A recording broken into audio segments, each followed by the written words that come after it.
দূর দূর, হঠাৎ করে কেন যে এত চুল ঝরছে বুঝতেই পারছি না। কতদিন হয়ে গেল চুল ওঠা আর থামছেই না। না, এমন হতে থাকলে তো মাথায় টাক পড়ে যাবে।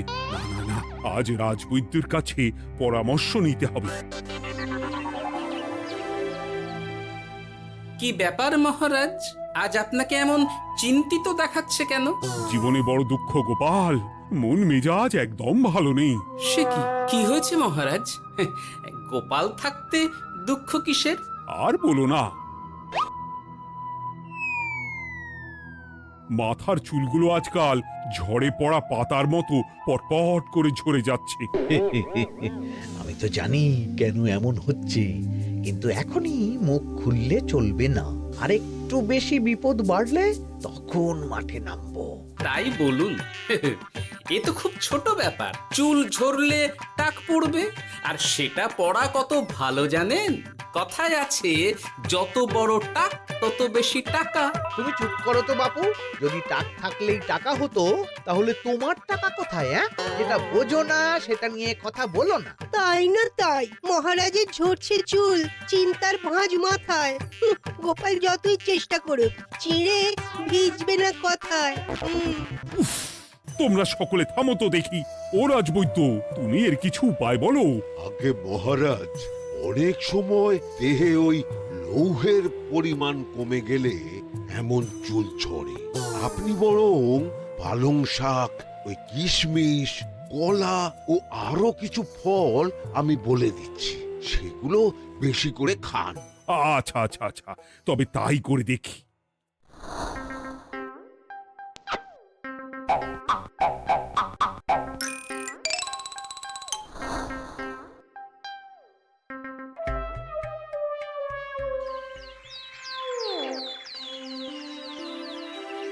ও রাজবৈদ্য, তোমার কথা মতো শাক পাতা ফলমূল সবই তো খেলাম, চুল ঝরা বন্ধ তো হলোই না। তো জানতামই এমন হবে। কিন্তু মহারাজ, এমনটা তো হওয়ার কথা নয়। কিন্তু হচ্ছে তো। আরে আমার সাধে চুল, কোথায় চলে গেলি সব? এর জন্য তুমি দায়ী। তুমি এর জন্য শাস্তি পাবে বৈদ্য। আমাকে আমাকে ক্ষমা করে দিন মহারাজ। এমনটা হবে এ তো আমি ভাবতেই পারিনি। কিছু মনে করবেন না মহারাজ, ছোট মুখে বড় কথা বলছি। কিন্তু সত্যি এখানে রাজবৈদ্যর কোনো দোষ নেই। ওকে শাস্তি দেওয়াটা ঠিক হবে না মহারাজ। দেখেছেন মহারাজ, গোপালের সাহসটা দেখেছেন? আপনার মুখের উপর কথা বলছে। তা বলি, তুমি যখন এতই বোঝো, তাহলে নিজেই একটা আস্ত লোহা খেয়ে দেখো না, তোমার মাথায় চুল গজাচ্ছে কিনা। ঠিকই আছে, এসব মূর্খের মতো কথা কেবল আপনার থেকেই আশা করা যায় মন্ত্রী মশাই। মহারাজ, আপনি বিচক্ষণ মানুষ। আমার শুধু অনুরোধ, আরেকবার ভেবে দেখবেন। ঠিক আছে, রাজবৈদ্যকে আমি শাস্তি দেব না, কিন্তু সকলের জন্য আমার একটা ঘোষণা আছে। কি ঘোষণা? আমার এই কঠিন সমস্যা যে দূর করে দিতে পারবে, তাকে আমি বিশেষ পুরস্কারে ভূষিত করব। এই তো পেয়েছি। এই সুযোগ কোনোভাবেই হাতছাড়া করা চলবে না। এবারের সমস্যাটা সত্যি বেশ কঠিন। কি করলে যে মহারাজের চুল পড়া বন্ধ হবে সেই উপায় মাথাতেই আসছে না। হঠাৎ করে কেন যে এমন হলো কে জানে।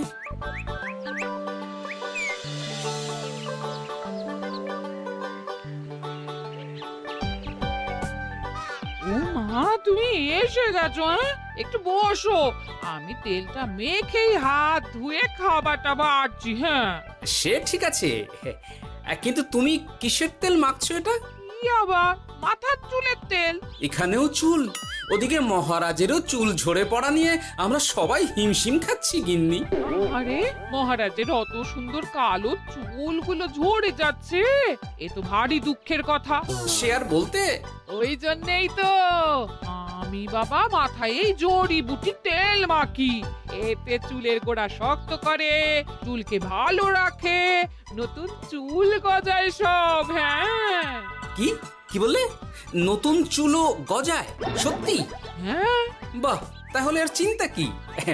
আমাকে এই তেলটা একটু দিতে পারবে গিন্নি? মহারাজকে দিয়ে আসি। উনি বলেছেন যে ওনার সমস্যা দূর করতে পারবে তাকে উনি পুরস্কার দেবেন। ওমা, এই তাই নাকি? এই তো দারুণ ব্যাপার গো। নাও নাও নাও, তেলখানা নিয়ে মহারাজকে কাল দিয়ে এসো তাহলে। আর জানিয়ে দিও, দিনে 2 বার কিন্তু তেল মাখতেই হবে। হ্যাঁ, আচ্ছা, ঠিক আছে।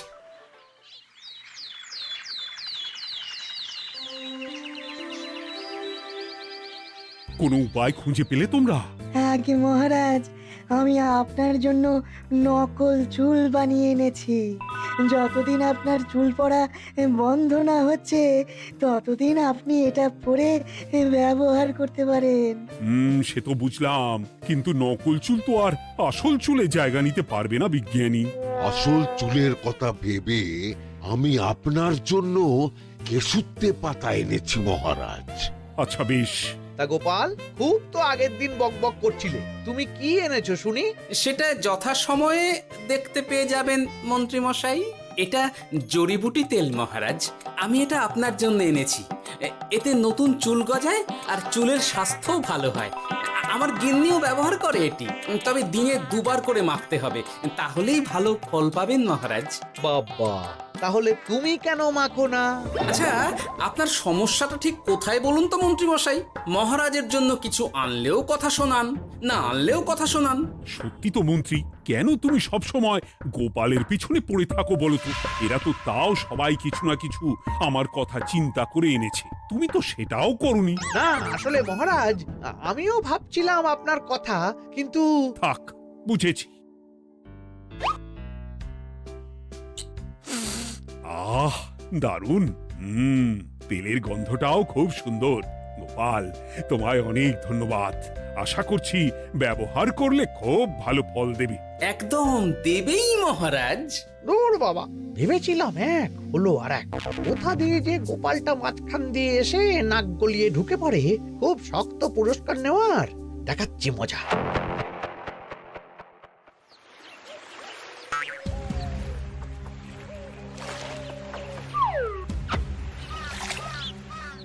এবারে গোপালের তেল দিয়েই সব কিছু তোলপাড় করব।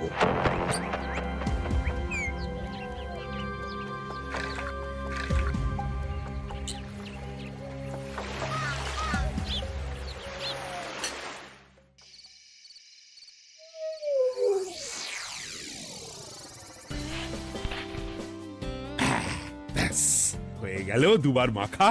গোপাল বলেছিল এতেই ভালো ফল পাব, কিন্তু এখন মাখার পর মাথাটা কেমন জ্বালা জ্বালা করছে মনে হচ্ছে। হয়তো নতুন চুল গজাবে বলে এমন হচ্ছে। কাল সকালে বোঝা যাবে। এতক্ষণে বোধহয় ছোট ছোট চুল গজিয়েই গেছে। কি এটা চুল গজানোর তেল ছিল নাকি পড়ে যাওয়ার? হে ভগবান, যেটুকু বাকি ছিল সেটাও ঝরে পড়ে টাক পড়েই গেল। হ্যাঁ, গোপালই হলো যত নষ্টের গোড়া। আজ আসুক সভায়।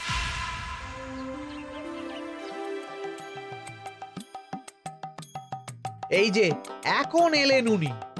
ও কি মহারাজ, আপনি এমন কাপড় মাথায় জড়িয়ে বসে আছেন কেন? তুমি আর এমন প্রশ্ন জিজ্ঞাসা করো না গোপাল, তোমার দয়াতেই মহারাজের এমন অবস্থা। মানে? মানেটা আমি তোমায় দেখাচ্ছি, দাঁড়াও। এই যে গোপালের দেওয়া তেল মেখেই আমার এমন হয়েছে, আর তার জন্য আমি তোমাকে কোনোদিনও ক্ষমা করব না গোপাল। বিশ্বাস করুন মহারাজ, আমার গিন্নিও মাখে এই তেল, কিন্তু এমন কিছু তো এখনো পর্যন্ত ঘটেনি। আমি আর কিচ্ছু শুনতে চাই না। আমার মাথা ভর্তি চুল আমি ফেরত চাই। যতদিন না আমার মাথার সব চুল ফিরে আসছে ততদিন আমি তোমার মুখও দেখতে চাই না। মহারাজ, আপনার কোনো চিন্তা নেই, আমি তো আছি। এবার এই সমস্যার একটা সমাধান আমি করেই ছাড়বো। কি ব্যাপার, মন্ত্রী মশাই এত লাফাচ্ছে কেন? এসবের পেছনে আবার ওনার হাত নেই তো? না, ব্যাপারটা পরে দেখতে হচ্ছে।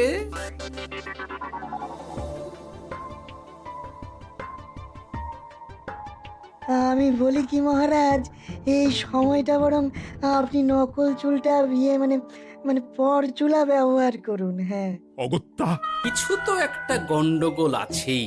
গিন্নিও তো রোজ মাথায় তেল মাখে, কই এমন তো হয় না। মন্ত্রী যদি কিছু করেও থাকে তাহলেও হাতে নাতে ধরবো কিভাবে? ও কি গো গোপাল দাদু, এখন এই সময় তুমি রাজসভা ছেড়ে এখানে? তোদের দাদু আর রাজসভায় যাবে না রে? কি বলছো গো? কেন? আর কেন, বিনা দোষে এমন শাস্তি। তোমায় শাস্তি দিয়েছে, তুমি শুধু বলো কে তোমার সাথে কি করেছে, বাকিটা আমরা বুঝে নিচ্ছি। আচ্ছা বলছি, কৃষ্ণনগরের মন্ত্রী মশাইয়ের বাড়িটা কোন দিকে একটু বলতে পারবেন? কৃষ্ণনগরে নতুন নাকি? আগে তো আপনাকে কখনো দেখেছি বলে মনে পড়ছে না। হ্যাঁ, আমি এখানে থাকি না, আমি এখানে আমার কাজে এসেছি, তাই মন্ত্রী মশাইয়ের বাড়ির ঠিকানাটা যদি একটু বলে দেন। নিশ্চয়ই, এ পথ দিয়ে সোজা চলে যান, তারপর কিছুটা ডান দিকে গেলেই পেয়ে যাবেন। আচ্ছা, অনেক ধন্যবাদ। ভিন গাঁয়ের লোক মন্ত্রী মশাইয়ের বাড়িতে, ব্যাপারটা বেশ সন্দেহজনক লাগছে। এই এই গুলটে ন্যাপলা, তোরা তোরা দুজন একটু আড়াল থেকে দেখতো লোকটা মন্ত্রী মশাইয়ের বাড়িতে ঠিক কি জন্য এসেছে, তারপর আমায় খবর দিস। ঠিক আছে গোপাল দাদু। তোমার আবার এখানে আসার কি দরকার ছিল? আমি তো বলেছি যে আমি ঠিক গিয়ে তোমার পাওনা গন্ডা মিটিয়ে দেবো। মিটিয়ে দেবে? কতদিন হয়ে গেছে জানেন? দেখো, হয় আমার কীটনাশক আর সার সব ফিরিয়ে দিন, নয়তো আমার জিনিসের দাম মিটিয়ে দিন। কীটনাশক, সার আর কি করে ফেরত দেবো বলো? ও তো সব পুকুরের জলে মিশে গেছে। ওসব আমি জানি না, আমার পাওনা গন্ডা মিটিয়ে দিন, ব্যাস। চল চল, এখনই তাহলে গোপাল দাদুকে গিয়ে সব জানাই। চল চল। দাদু, ও গোপাল দাদু। তোরা এসে গেছিস? আয় আয় আয় আয় আয়। মন্ত্রী মশাইয়ের মুখ থেকে অনেক খবর পেলাম। তাই নাকি? কি শুনি? মন্ত্রী মশাই ওই লোকটার কাছ থেকে অনেক কীটনাশক সার নিয়েছে, কিন্তু এখনো জিনিসের দাম মেটায়নি। হ্যাঁ, ওই জন্যই তো মন্ত্রী মশাইয়ের উপর লোকটা খুব রেগেছিল, হুমকিও দিয়েছে 1 সপ্তাহের মধ্যে জিনিসের দাম সব মিটিয়ে দিতে হবে। তাই নাকি? কিন্তু কীটনাশক সার নিয়ে মন্ত্রী মশাই কি করবে? সেটা তো বলতে পারবো না দাদু। তবে হ্যাঁ, মন্ত্রী মশাই ওই লোকটাকে বলছিল যে ওই সব কীটনাশক সার পুকুরের জলে মিশে গেছে। কি বললি? পুকুরের জলে? আচ্ছা, এবার দুয়ে দুয়ে 4 করা গেল। অনেক ধন্যবাদ রে তোদের। বল বল, তোরা কি খাবি? কিচ্ছু লাগবে না গোপাল দাদু, তবে ভোলা বয়ের আর মিষ্টি খাওয়ালে। আচ্ছা আচ্ছা। কি করে যে মহারাজকে আসল ব্যাপারটা বোঝাই, কিছু তো একটা উপায় বের করতেই হবে। তা বলি বাবা, রাজসভায় যেতে হবে না বলে কি সারাদিন এইভাবেই শয়নে শয়নে দিন কাটাবেন বাবা? হ্যাঁ, উপায় পেয়ে গেছি। বুঝলে গিন্নি, আমাকে একটা জায়গায় যেতে হবে, বুঝলে? তারপর ওখানে যদি কাজ হয় তাহলে আগামীকাল রাজসভায় আমি যাব। কিন্তু তুমি যে বলেছিলে তোমার এখন ছুটি। হ্যাঁ, কি আর করি বলো, গুরুত্বপূর্ণ একটা কাজ, তাই যেতেই হবে। আচ্ছা যাও। ওই গো বিজ্ঞানী, আরে গোপাল যে, বলো। এই এই যে বিজ্ঞানী, একটা বিশেষ দরকারে তোমার কাছে এলাম, বুঝলে? হ্যাঁ, বলোই না। আচ্ছা, এই দূষিত জলকে কিভাবে আবার পরিশুদ্ধ করে বলতে পারবে? কেন পারবো না? জলের মধ্যে একটু চুন আর ফটকিরি দিয়ে দিলেই জল আবার দূষণমুক্ত হয়ে যাবে। তবে ওগুলো দেওয়ার পর কিছুদিন সেই জলকে ব্যবহার করা বন্ধ রাখতে হয়। হ্যাঁ। আচ্ছা আচ্ছা, অনেক ধন্যবাদ, আসি তাহলে। হ্যাঁ,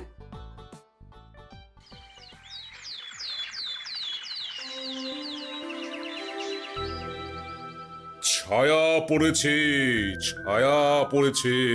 আমি বেশ বুঝতে পারছি তার ছায়া পড়েছে এখানে। কার ছায়া পড়েছে? আজকাল তোর মাথা থেকে অনেক চুল ঝরে পড়ছে, তাই না? আগে হ্যাঁ সাধু বাবা, আপনি একদম ঠিক কথা বলেছেন। ও বাবা, এই আবার কোথা থেকে উদয় হলো? আরে আমি একা গিয়ে সেই স্নানের পুকুর পরিদর্শন করতে চাই। যথা আজ্ঞা বাবা।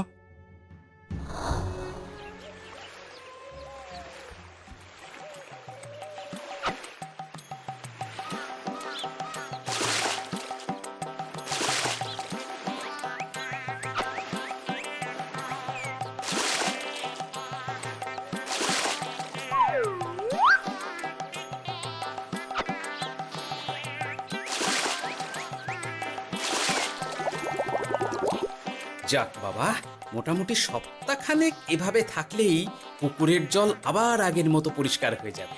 এবার শুধু মহারাজকে একটু বুঝিয়ে বললেই হয়ে যাবে।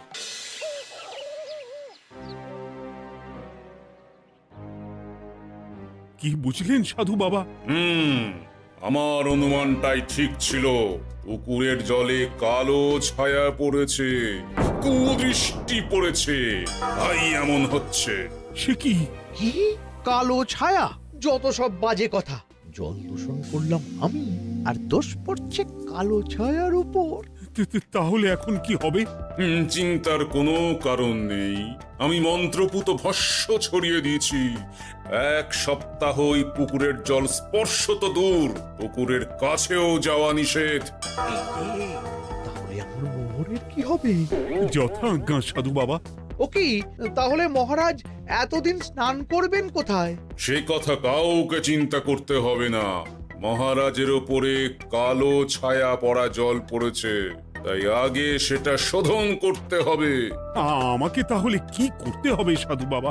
আমার শিষ্য গোপাল আমাকে আগেই এই বিষয় জানিয়েছিল। আমি তার হাত দিয়েই তোর স্নানের জল পাঠিয়ে দেব। তাই আগামী 1 সপ্তাহ সেই জল দিয়েই তোকে স্নান করতে হবে। কি গোপাল? দেখছো তো মন্ত্রী, গোপাল আমাকে কত ভালোবাসে। আমি ওকে কত কথা শোনালাম, কিন্তু না না না না, কাল থেকেই আমি আবার গোপালকে রাজসভায় ডেকে আনবো। আমি আসছি, আমার কাজ হয়ে গেছে। আর হ্যাঁ, তোর স্নানের পুকুরের চারিদিকে প্রহরীর বন্দোবস্ত কর। কাক পক্ষীও যেন ওখানে প্রবেশ করতে না পারে। আচ্ছা বাবা, আচ্ছা।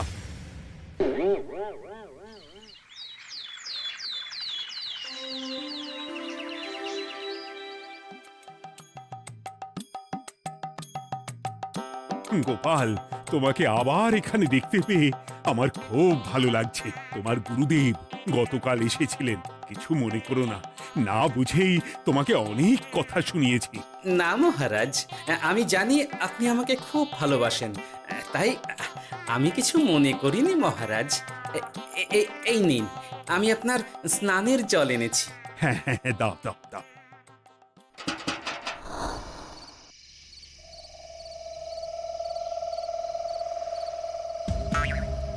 ও বাবা, পুকুরের কাছে যে গিয়ে দেখবো সে উপায় নেই। চারপাশে প্রহরীতে ভর্তি, তাহলে কি সত্যি সত্যি কালো ছায়া পড়েছে? ভালোই হলো, পাওনাদারকে বলে দেবো কীটনাশকটা জালি ছিল। হি হি।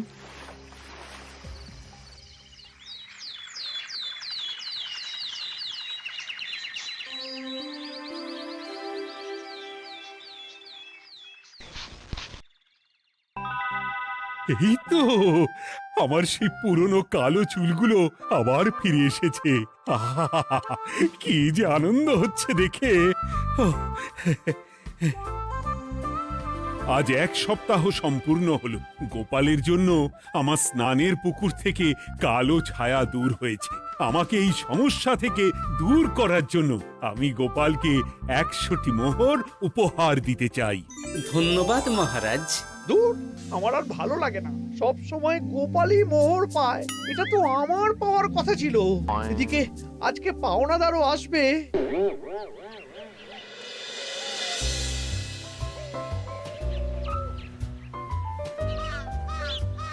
গোপাল দাদু, ওই লোকটা এসে গেছে। আচ্ছা, আসছি। এটা তো মন্ত্রীর বাড়ির দিকে রাস্তা। আমরা তাহলে ওদিকে এদিকে কেন যাচ্ছি গোপাল? আপনার পুকুরের আসল রহস্যটা কি সেটা আপনি জানবেন না মহারাজ? মানে নিজের চোখেই দেখুন, তাহলে বুঝতে পারবেন।